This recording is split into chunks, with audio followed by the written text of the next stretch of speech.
இவர்தான் நம்ம மாப்பிள்ளைக்கு தான் இப்ப கல்யாணம். பொண்ணுக்கு ஒரு சர்ப்ரைஸ் பிளான் பண்றோம்ல, சர்ப்ரைஸ் கடைசியில பாப்போம். அதுக்கு முன்னாடி மை பாய்ஸ்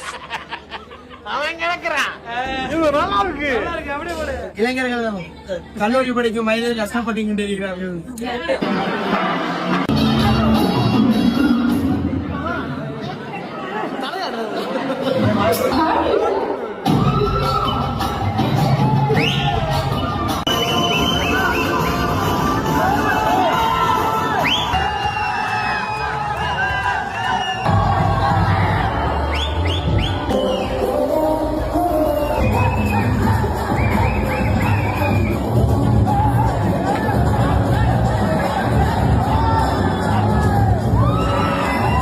ஸ்டேஜ் டெக்கரேஷன்லாம் பார்த்தீங்கன்னா பிச்சு எடுத்துட்டாங்க.